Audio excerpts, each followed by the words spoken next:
사랑하는 영락교회 지체들에게 주 안에서 평화 인사를 전합니다. 오늘은 2024년 9월 3일 화요일입니다. 오늘의 묵상 본문은 이사야서 30장 1절로 17절까지의 말씀입니다. 오늘 본문 말씀 30장 1절부터의 말씀은 이렇게 시작합니다. 여호와께서 이르시되 패역한 자식들은 화 있을진저 그들이 계교를 베푸나 나로 말미암지 아니하며 맹약을 맺으나 나의 영으로 말미암지 아니하고 죄의 죄를 더하도다. 애굽과 맹약을 맺는 유다의 모습이죠. 이 시대의 얘기는 이제 일반적으로 요시야 왕 때 이제 이야기를 말씀으로 이렇게 받아들여집니다. 내용을 읽어보면 이제 그럴 것 같죠. 애굽에 의지하지 말라라고 하는. 근데 이제 애굽과 맹약을 맺는 그런 요시야 왕 이후의 이제 시대의 이야기죠. 애굽에게 의지하지 말라라고 하는 것은 이사야서에도 나오는 말씀이지만 사실 모세오경의 말씀이기도 하죠.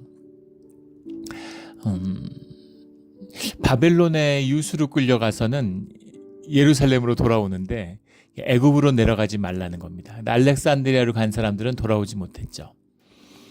돌아오지 못한 것이기도 하고 돌아오지 않은 것이기도 하겠죠. 유대인들은 히브리인들은 애굽에서 400년을 살았어요.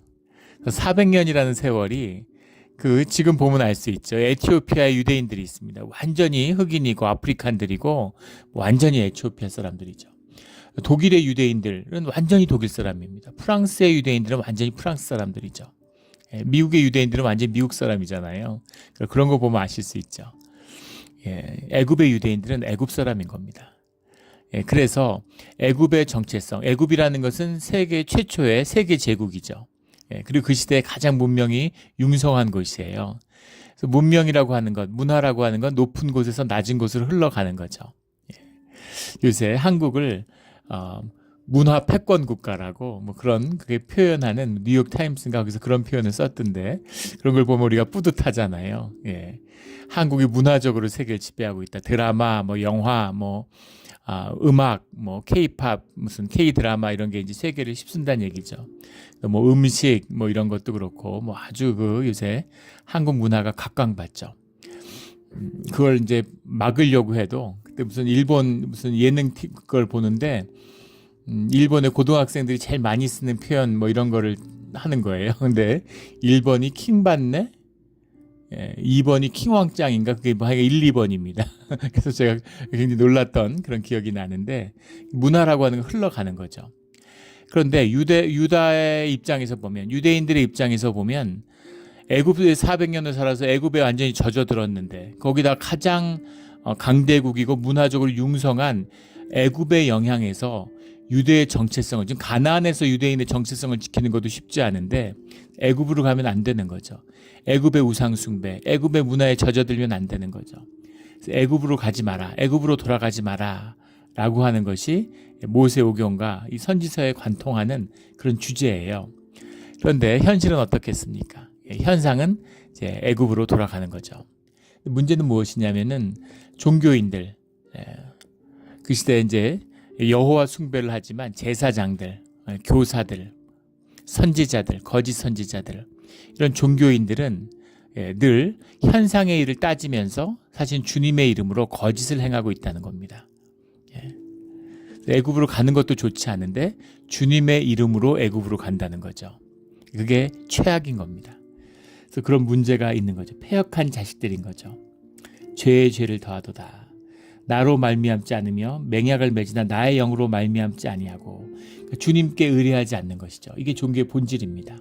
하나님의 일이 아니라 사람의 일인 거예요. 현상을 쫓기 때문에 한없이 성스러워 보이고 한없이 종교가 휘황찬란해도 결국은 본질은 무엇이냐면 사람의 일인 거죠. 이게 종교입니다. 그래서 종교의 특징은 기다림이 없어요. 종교는 움직입니다.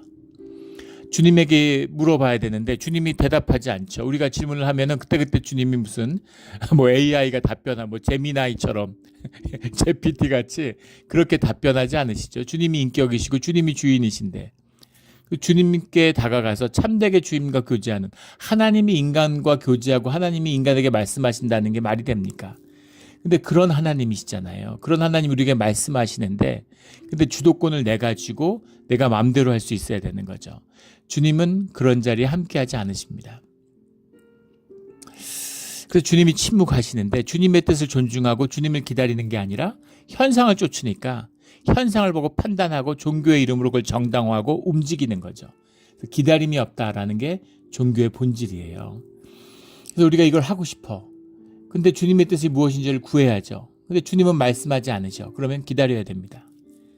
근데 교회가 기다리지 않아요. 뭔가를 빨리 결정하고 뭐 다수의 힘으로, 당회에서 뭐 공동회에서 재직회에서 결정해서 뭔가를 하려고 하는 거죠. 기다려야 됩니다. 기다림이 없어요. 기다림이 없다라는 것의 본질은 무슨 뜻이냐면, 하나님이 우리의 삶의 결정의 변수가 아니라는 겁니다. 하나님이 계셔야 반전이 있고, 하나님이 계셔야 우리의 인도하심이 열리고, 하나님이 함께 하셔야 우리가 복된 길을 가게 되는 거잖아요. 형통의 길이 열리는 거죠. 근데 주님을 변수로 생각하지 않아요. 주님께 주도권을 내주는 것이 아니라 내가 주도권을 쥐고 있어야 되니까. 그러니까 주님의 변수는 필요 없고, 내가 컨트롤할 수 있는, 내가 예측할 수 있고, 내가 통제할 수 있고, 내가 그 결과를 전유할 수 있는, 이것이 에고의 문제고 종교의 문제죠. 하나님을 변수로 여기지 않는다는 겁니다. 애굽으로 간 것, 뭐 애굽하고 절대 함께하면 안 돼. 애굽에는 놀러도 가지 마, 관광도 가지 마, 이런 의미가 아니죠. 애굽에 젖어들어서는 안 된다는 겁니다.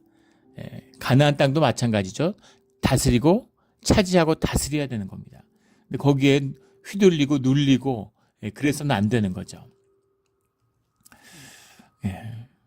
그래서 나로 말미암지 아니하며 나의 영으로 말미암지 아니하고, 이게 오늘의 아주 그 핵심적인 그런 말씀이죠. 말미암지 않는 겁니다. 주님이 중요하지 않은 거예요. 주님이 삶에 아무 변수가 되지 아니하는 것입니다. 이것이 유다의 문제였다라는 거죠. 2절에 그들이 바로의 세력 안에서 스스로 강하려 하며 애굽의 그늘에 피하려 하여 애굽으로 내려갔을 때 나의 입에 묻지 아니하였도다. 주님의 뜻이 아니라는 거죠. 내려갈까요? 내려가지 말까요? 그러면 주님은 당연히 내려가지 말라고 그러겠지 뭐. 그렇게 생각하면 안 된다는 겁니다. 주님이 내려가라고 하실 수도 있죠. 요셉에게, 야곱에게 가나안 땅을 지키려고 하는, 주님의 말씀을 받았으니까 가나안 땅을 어떻게든 지키려던 그 야곱에게 주님이 애굽으로 내려가라고 하시잖아요. 주님이 내려가라 그러면 내려가고, 머물러라 그러면 머무르는 거죠. 여기 있으면 다 죽을 것 같은데 그래도 주님이 있어라 그러면 있는 겁니다. 떠나라 그러면 떠나는 거예요. 주님께 의지해야 되는 거죠. 3절에 그러므로 바로의 세력이 너희의 수치가 되며 애굽의 그늘의 피함이 너희의 수욕이 될 것이라.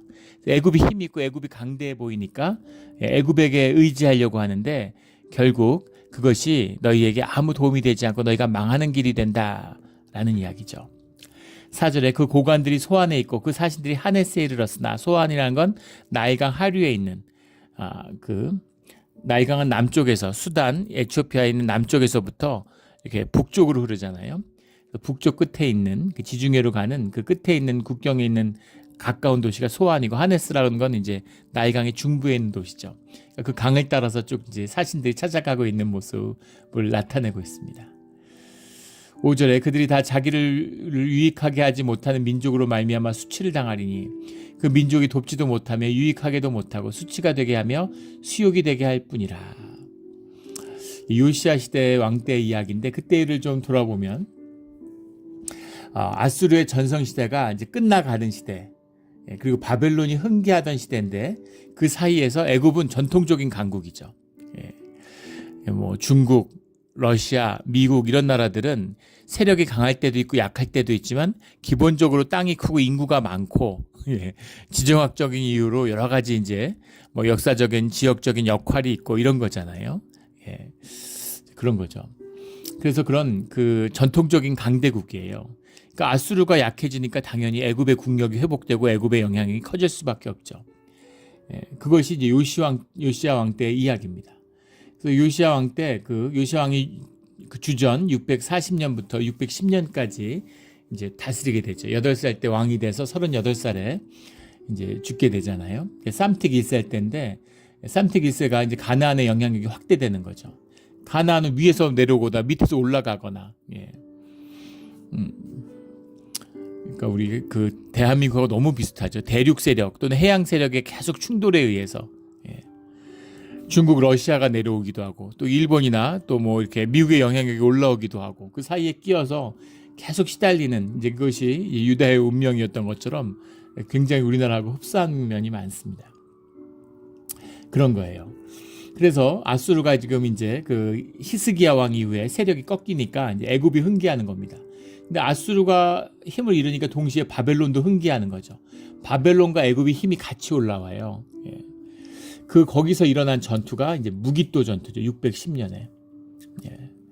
무기또 전투가 벌어지는데 거기서 애굽과 바벨론이 사실 이제 무승부를 기록하게 되는 거죠. 예. 근데 이 전투의 본질은 아수르와 바벨론이 있는데 이 바벨론이 흥기하니까 이 애굽이 아직은 이제 힘이 그렇게 크진 않았을 텐데 아수르를 도와주려고 하는 겁니다. 왜냐하면 바벨론이 아수르까지 먹으면 너무 세지니까 이제 견제를 하려고 올라온 것이죠. 근데 아수르의 세력이 강해지는 걸 원하지 않았어요, 유다가. 왜냐하면 계속 수십 년간 거의 반세기를 아수르한테 시달렸잖아요. 너무 끔찍한 기억이 많은 거죠. 그러니까 아수르가 다시 흥기하는 걸 원하지 않아요. 그래서 희대의 그 실수를 하게 되는데 요시야 왕이 군대를 이끌고 또 요시야 왕 때 유다가 회복되고 국력이 회복돼서 상당한 그 실력을 갖춘 거죠. 그래서 북상하는 애굽의 그 쌈틱 왕에 맞서서 요시야 왕이 무기또에서 전투를 벌이게 되죠. 근데 거기서 이제 요시야 왕이 사망하게 됩니다. 요시야 왕은 그 성전을 회복시킨, 성전을 정화시킨 왕이죠. 또 말씀을 찾아서 그 신명기의 말씀을 복원한, 되찾은 그런 왕이기도 합니다. 그 요시야 왕의 위상을 뭐 더 없이 말해주는 게 역대왕하 23장 25절에 나오는 모세의 율법을 따라 여호와께로 돌이킨 왕은 요시야 전에도 없었고 후에도 그와 같은 자가 없었더라, 이렇게 말씀이 나오잖아요. 이게 요시야 왕의 위상이죠. 보통은 다윗의 그의 조상 다윗의 길을 따랐다, 이게 큰 칭찬입니다. 다윗의 길을 따랐다 이러면은 그런 칭찬이 없어요. 근데 다윗이 아니라 요시야 전에도 요시야 왕 같은 왕이 없었고 요시야 후에도 요시야 왕 같은 왕이 없었다. 요시야 왕이 최고라는 거죠. 그런데 요시야 왕은 왜 무기또 들판에서 죽었어야 돼? 이 무기또의 전쟁이라는 게 큰 전쟁이죠. 그 유다에게도 큰 전쟁이었지만 기본적으로는 세계 대전인 겁니다. 아수르 애굽이 한 편을 먹고 바빌론이 한 편을 먹고 이제 세계 패권을 놓고 이제 대결한 그런 전쟁이에요. 1차 세계 대전, 2차 세계 대전 이제 그런 겁니다. 거기서 무승부를 했는데 불과 4년 뒤에 605년에 이제 갈게미스 전투에서 애굽이 아주 크게 망하게 되죠. 바빌론이 이제 압승을 거두게 됩니다. 4년만 좀 기다려보지. 4년을 못 기다려요. 그래서 애굽한테 붙었다가 참화를 입게 되는 거죠. 그렇다고 뭐 바벨론한테 붙었어야 되는데 그것도 아닙니다. 근데 주님이 애굽이 아니라 바벨론을 들어 쓰시는 거죠. 아수르를 들어 쓰셨던 것처럼. 근데 주님이 움직이시는 섭리를 잘 보지 못했던 거예요. 근데 우리가 여기서 갖게 되는 의문은 요시야 왕이 이렇게 믿음의 자녀고 주님께 회복되는 왕이었는데 그런데 요시야 왕이 왜 무기또에서 그렇게 죽었어야 되느냐, 그게 의문이죠. 저도 처음에 성경을 읽을 때 그게 가장 큰 의문이었던 것 같아요. 도대체 뭔가 요시야 왕의 죽음은 굉장히 충격이죠. 쭉 흐름을 보면 거기서 애굽을 꺾고 유다가 한번 패권을 잡아야 될 것 같은데 근데 패권 잡으라고 유다 왕국을 두신 게 아니죠. 그리고 국력이 세지고 안 세지고 주님에게 아무 다 현상의 것이고 썩어지는 건데 그게 무슨 의미가 있겠습니까? 주의 백성이 되고 주님과 더 깊이 교제하고 주님의 말씀 가운데 살아가는 것, 가난하고 불쌍한 자, 과부와 고아를 돌보고 네가 높고 내가 높고 하는 것이 모두가 하나가 돼서 주님 아래 가족으로 살아가는 것, 이게 주님이 원하시는 우리의 삶의 모습인 겁니다. 우리가 뭐 성공하고 뭐 좋은 집 짓고 좋은 차 타고 이런 데 관심 없으세요. 물론 자녀니까 좋은 걸 누리면 또 좋은 것을 주고 싶고 그걸 누리는 기쁨이 있겠지만 대개는 준비되지 않는 자식에게 그런 말이 있죠. 자식을 망치고 싶으면 용돈을 많이 주라고. 그게 결코 복이 되지 않는다는 것이죠. 요시야 왕이 이렇게 뛰어난 왕인데 왜 이런 끝을 맺어야 되느냐. 근데 우리가 그 성경에서 굉장히 중요한 질문입니다. 네, 우리 성경 공부할 때도 가장 많이 나오는 질문 중에 하나죠. 우리가 잊지 말아야 할 것이 있는데, 하나는 요시야 왕이 전에도 없었고 후에도 없는 그런 훌륭한 왕이었다는 게 그런 흠이 없는 완전한 그런 왕이었다는 뜻이 아닙니다. 죄가 없다는 뜻이 아니에요. 요시야 왕도 당연히 혈육의 사람이고 죄를 짓고 살아갑니다. 그래서 그의 죄의 결과, 죄에 대한 구속의 그 범주 안에 있다는 거죠. 주님이 보혈로 씻어주시고 주님의 은혜로 덮어주실 수 있겠지만 그런 주님의 죄사함이 없이는 온전한 인간이 자기 의로 쓸 수 있는 인간은 없다는 것입니다. 그게 하나 있고, 두 번째는 설령 흠이 없고 완전한 왕이라 할지라도 그의 죽음이 그에 대한 무슨 삶에 대한 뭐 결과에 대한 평가 이런 게 아니라는 것이죠. 그걸 보여주는 대표적인 분이 예수님이시잖아요. 예수님이 와서 직접 보여주셨죠. 예수님 무슨 죄가 있나요? 죄가 없으세요. 흠결이 있나요? 흠이 없어요. 무슨 업보가 있나요? 업보가 없어요. 그러나 십자가로 그 시대에 가장 비참한, 가장 저주받은 죽음으로 삶을 끝내셨죠. 육신의 삶을. 근데 그 육신의 삶이라는 것이 결국은 십자가를 축복으로, 그 부활 승천으로 인해서 주님의 영을 우리에게 부어주시는 가장 큰 패배인 줄 알았는데 가장 큰 승리가 되고, 가장 큰 저주인 줄 알았는데 가장 큰 축복이 되는 그 반전을 우리에게서 이루어 주시는 거죠. 주님이 하시는 일이라는 겁니다. 주님 왜 십자가에 못 박혀 죽어야 돼? 현상적으로 보면 그렇죠. 현상만 보면, 육신의 눈으로 보면, 혈육이 중요하다면 세상에 이런 저주가 어디 있습니까? 이런 억울함이 어디 있습니까? 근데 그게 아니라 주님의 뜻, 주님의 섭리 안에서는 훨씬 더 귀한 역사가 있다라는 겁니다. 그 현상의 것이 커 보이고 현상에 묶여 있을 때는 요시야 왕의 죽음을 받아들일 수 없죠. 복된 세상에서 주님이 함께 하시는 그런 데서는 주님의 나라가 임하면 주의 자녀들이 큰 축복을 누리겠죠. 땅의 복도 함께 누릴 겁니다. 그러나 세상이 악하고 주님의 심판이 임하는, 주님의 회복의 역사가 임할 때는 주의 자녀들이 고난을 받아요. 그게 바벨론의 유수잖아요. 왜 종교인들은 알렉산드리아에 가서 잘 사는데 왜 주를 믿고 주님의 말씀과 함께 앉는 바벨론에 끌려가서 노예로 살아야 했습니까? 이게 말이 됩니까? 주님 뭐 하시는 겁니까 도대체? 근데 주님의 답은 뭐예요?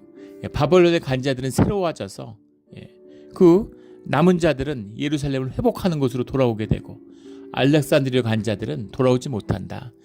그들은 전부 애굽에 녹아나는 거죠. 나와 아무 상관이 없다. 이렇게 주님이 말씀하시는 겁니다. 주님이 인도하시는 역사예요. 그래서 무기또의 패배, 무기또의 요시야의 죽음, 이런 것의 의미를 현상적으로 바라볼 수는 없다는 것이죠. 그런데 중요한 것은 무엇이냐면 요시야 시대에도 그렇고 요시야의 사후에도 그랬고, 계속해서 이 유다의 이 왕국은 친애굽, 지금 세상이 어지러우니까 애굽에 기대고 싶은, 애굽 친화적인 그런 모습이 강했다는 것이죠. 그런 모습을 생각하면 되겠습니다. 6절에 네겝 짐승들에 관한 경고라. 사신들이 그들의 재물을 어린 나귀 등에 싣고 그들의 보물을 낙타 안장에 얻고 암사자와 숫사자와 독사와 및 날아다니는 불뱀이 나오는 위험하고 공고한 땅을 지나 자기에게 무익한 민족에게로 갔으나. 이 시대에는 가나안도 그렇고 애굽도 그렇고 사자들이 북아프리카에도 이 사하라 사막에 사자가 살았다는 거지. 사하라 사자라는 것이 한 100여 년 전에 멸종했는데 그 이제 사자들이 살았겠죠.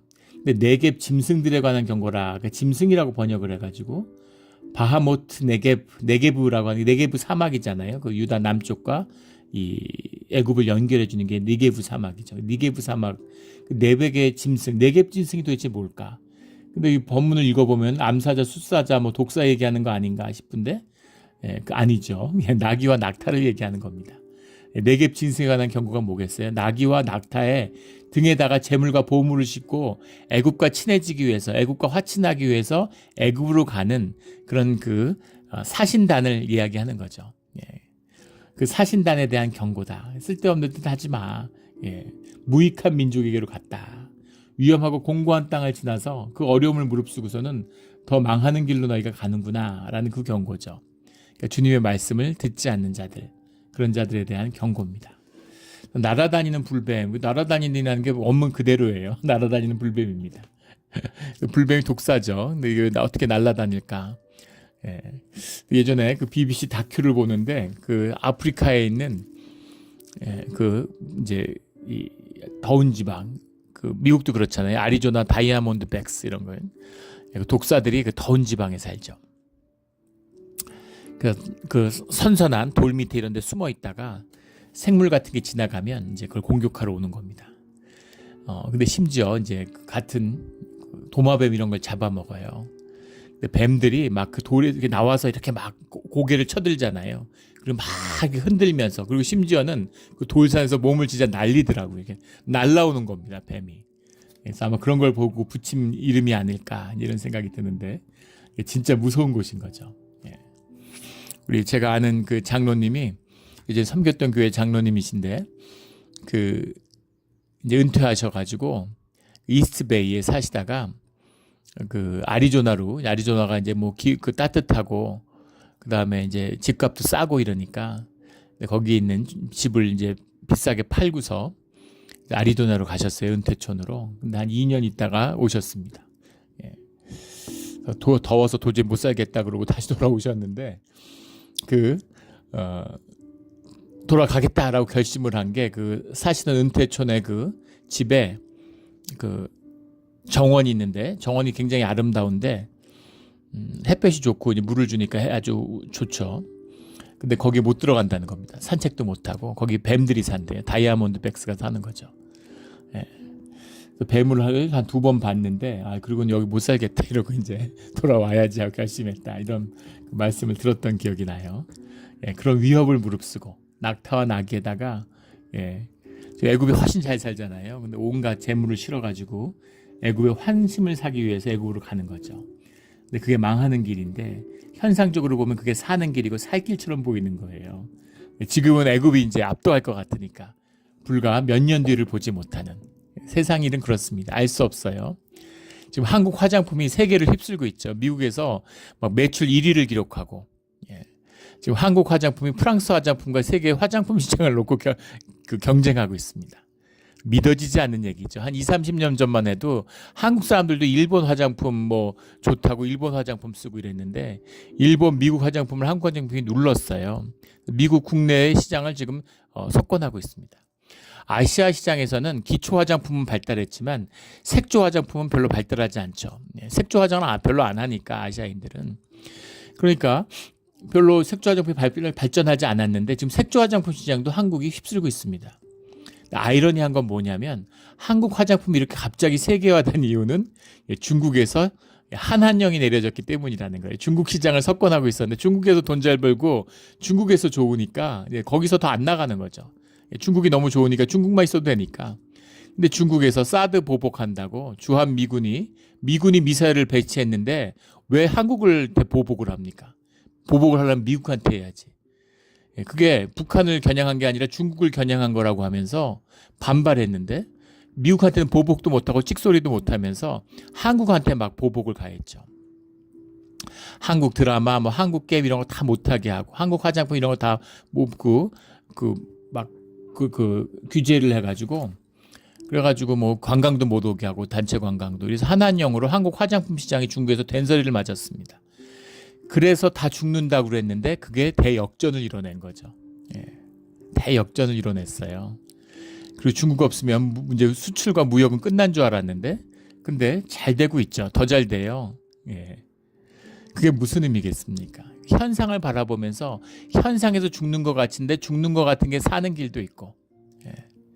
한국의 그 K-팝, K-문화가 세계를 휩쓸게 된 것도 한한령 때문이라는 거죠. 살 길을 찾아서 중국에서 다 쫓아내니까 전 세계로 퍼져가는 거죠. 그런 겁니다. 그래서 애굽한테 붙지 않으면 죽을 것 같으니까 애굽이 살 길 같아서 애굽에게 매달리는데, 예, 결론은 뭡니까? 주님께 매달려야 되는 거죠. 주님이 하라는 대로 하면 돼요. 가만히 있어도 살 수도 있고 움직이다가 죽을 수도 있는 겁니다.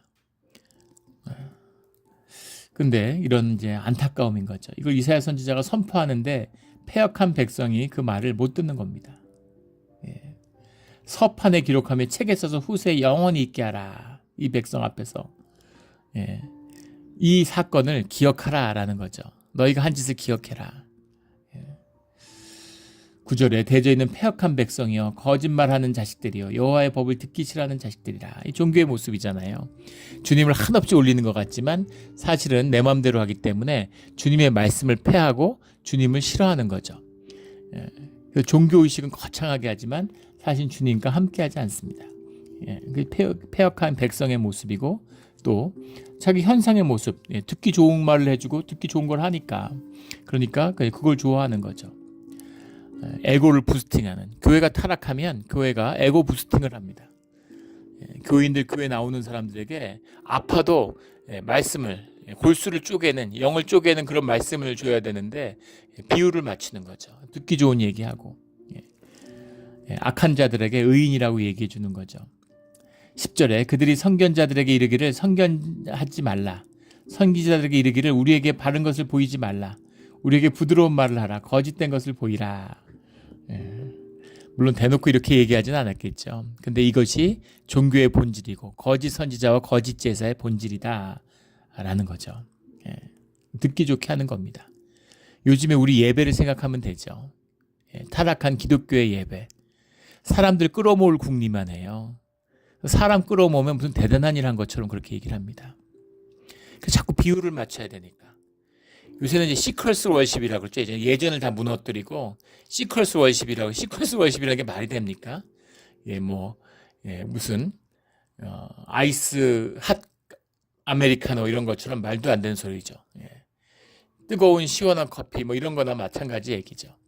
믿는 자들이 주님 안에서 하나 됐다는 것을 주님 앞에 나와서 주님 앞에서 주님께 하나됨으로 주님 앞에 나오는 것이 예배의 시작인데 믿지 않는 자들이 드리는 예배가 어디 있어? 믿는 자들이 드리는 게 예배지 믿지 않는 자들이 드리는 예배가 어디 있습니까?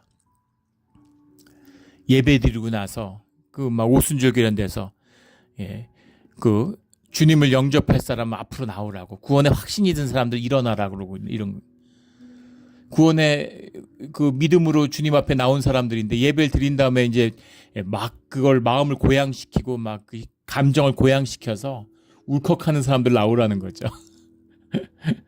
코미디예요. 코미디. 완전히 그 기독교의 교리 자체도 그 무시하는. 근데 사람들만 끌어들이 막 그 음악에 심취하고 막 연주와 그런데 정성을 들이고 돈을 엄청나게 들여서 막 그 음향이나 이런 것들을 막 합니다.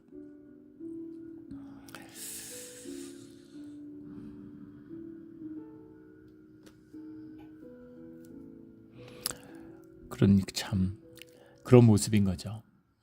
참담한 모습이죠. 바른 것을 보이지 말라. 부드러운 말을 하라. 거짓된 것을 보이라. 타락한 유다의 종교의 모습입니다. 이 모든 거짓을 끊고 오직 어려운 상황에서 주님께만 의지하고 주님을 찾는 우리 모두가 되기를 주의 이름으로 축원합니다. 14절에 그가 이 나라를 무너뜨리시되 토기장이가 그릇을 깨트림 같이 아낌없이 부수시리니 주님이 토기장이가 그가 만든 그릇을 깨트리는 것처럼 이 유다의 거짓을 유다의 성전의 거짓을 깨트리신다라는 겁니다. 우리 이제 어렸을 때 그 도자기 같은 거 굽는 거 그 이천에 도자기 공장 이럴 때 어릴 때 놀러 갔던 기억이 나요. 저희 그 셋째 누나가 미술을 전공했는데 조속과를 나왔습니다. 그런데 가서 도자기도 만들고 그런 걸 이제 보러 갔던 기억도 나고. 근데 그 도자기를 정성을 다해서 이렇게 만드는데 그거를 만든 다음에 이제 만든 분들이 그거를 이제 쭉 봐서 깨버리는 겁니다. 멀쩡하고 아무 이상 없어요. 너무 아름답고 좋습니다. 근데 깨버려요. 나온 게 100개면 한 95개는 깨는 것 같아요. 다 깨버립니다. 왜 저럴까? 너무 아까운 거죠. 너무 아까워. 다 깨서 버립니다. 정말 아름답게 온전한 것들만 남는 것이죠. 그게 주님의 마음 아니겠어요? 깨야 되는 거죠. 우리의 온전함을 이루어가는 비밀입니다. 15절에 주 여호와 이스라엘의 거룩한 이가 이같이 말씀하시되 너희가 돌이켜 조용히 있어야 구원을 얻을 것이요 잠잠하고 신뢰하여야 힘을 얻을 것이거늘 너희가 원하지 아니하고. 예. 그냥 조용히 있어. 예. 자꾸 뭐 아수르 눈치 보고 바벨론 눈치 보고 애굽 눈치 보고 이렇게 살 길 찾지 말고 너희 안 죽으니까 예. 가만히 있어. 히스기야 때 경험했잖아요. 히스기야 때 아수르한테 포위당해서 완전히 끝날 뻔했는데 살아남았잖아요. 주님의 의뢰하면 살아남는 걸 알면서 근데 그걸 또 잊어버리는 거죠. 기억하라 기억하라 기억하라 이렇게 말하는 기억하지 못하는 겁니다. 현상을 쫓아야 되니까 본질을 잃어버리는 거죠. 또 불안하고 힘들어지니까 또 움직이는 거예요. 가만히 있으라 그러는데 움직이는 거예요. 예전에 그 한국에서 교회를 섬길 때 한 집사님이 그런 말씀을 하세요. 그 교회가 보문동, 창신동, 그 성북구에 있었는데 가난한 동네죠. 지금 가봐도 믿어지지가 않은, 서울에 이런 데가 있나 싶을 정도로 가난한 데입니다. 그런데 더 놀라운 것은 제3 한강교가 개통되자마자 신사동 땅값이 20배가 올랐는데 70년대 얘기죠. 그런데 그렇게 20배가 올랐을 때 그때 신사동 땅값이 평당 3,000원 할 때 보문동이 평당 20만 원이었다고. 집 한 채 팔면 강남에 아파트 한 동을 살 수 있었다고 얘기하시더라고요. 근데 지금은 보문동에 집을 한 채 팔면 강남 아파트에 방 하나도 못 구한다고 그렇게 얘기하시는 거예요. 그래서 한국의 부자들은 대부분 다 부동산으로, 뭐 미국도 마찬가지죠. 전부 다 자산으로 뭐 주식, 뭐 부동산 이런 걸 돈 버는 거죠. 그런데 그분이 이제 그 처음에 이제 강남으로 갈 때 진출을 하셔가지고 돈을 버셨는데 처음에 이제 방배동에서 시작해가지고 방배동, 서초동, 뭐 압구정동, 뭐 이런 식으로 삼성동 이렇게 쭉 다니셨다는 거예요. 이사를 10여 차례 했는데 20년 지나고 저는 반포에서 시작하셔서 쭉 여정을 떠나셨는데 한 25년, 30년 정도 지나고 40년, 뭐 40년 된 한 40년 지나고 나서 보니까 그냥 살던 데 계속 살았으면 다 그게 그거라는 거예요. 지금은 반포가 제일 비싸다고.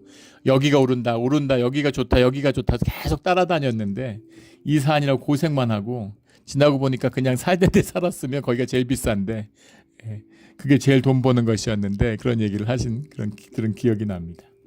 비유가 적절한지 모르겠지만 살아보려고 막 돌아다니는데 조용히 있어, 가만히 있어, 잠잠하고 신뢰하는 믿음으로 기다려. 그럼 살아. 그 말씀인 거죠. 없는 살림에다가 그 낙타에다가 막 잔뜩 소에다가 이런 거 잔뜩 이렇게 짊어지고 나귀 낙타 이런 데다가 그 금은보화 싣고 찾아다니고 이러지 마. 왜 그런 짓을 하냐 이런 말씀인 거죠. 그런 것들을 애굽에 갖다 주는 게 아니라 그거를 가난하고 힘든 사람들하고 나눠야 되는 거죠. 고아와 과부에게 나눠야 되는 거죠. 그러면 생명의 길이 열리고 복이 임하고 흥황해하는 그런 땅의 복도 하늘의 복도 겸하여 같이 누릴 수 있어. 그 말씀을 주시는 겁니다. 하나님과 함께하지 않으니까, 하나님의 말씀을 버리니까, 그러니까 결국은 세상의 것을 쫓아가게 되고, 애굽을 따라간다는 건 세상을 따라간다는 얘기죠. 망하는 것을 막게 된다. 17절의 말이 이제 이 결론의 하이라이트입니다. 한 사람이 꾸짖은즉 천 사람이 도망하겠고 다섯이 꾸짖은즉 너희가 다 도망하고 너희의 남은 자는 겨우 산꼭대기에 깃대 같겠고 산마루 위에 기치 같으리라 하셨느니라. 한 사람이 꾸짖은즉 천 사람이 도망하는 것, 기드온의 승리같이 주님의 사람이 한 사람이 꾸짖어도 마치 그 히스기야 왕 때 아수르의 18만 5천의 군대들을 깨트린 것처럼 너희가 한 사람이 꾸짖으니까 이방 사람 1,000사람이 도망갔는데 이제 반대라는 거죠. 이방 사람 5이 와서 꾸짖으니까 너희가 산으로 다 도망가가지고 산꼭대기에 깃대같이 남아있다 이런 얘기입니다. 운명이 바뀐 거죠. 더 비참해요. 더 비참한 겁니다. 우리도 마찬가지죠. 형편이 조금만 어려워도 두려움이 오고 생존의 두려움 때문에 세상을 바라보게 됩니다. 세상에 좋은 걸 쫓아요. 장사 조금만 안 되면 LA 가야 되나 누구나 그런 생각 하시잖아요. 그런데 뭐 LA 가서 안 된다는 얘기가 아니라 갈 수 있죠. 근데 갈지 안 갈지를 주님의 입에서 들어야 된다는 겁니다. 그게 사는 길이에요. 우리 죽는 길이 아니라 사는 길을 붙잡는, 세상이 아니라 주님을 붙잡는 우리 모두가 되기를 주의 이름으로 축원합니다. 아멘. 우리 함께 기도드리겠습니다. 하나님 아버지 감사합니다. 귀한 말씀 주시니 감사합니다.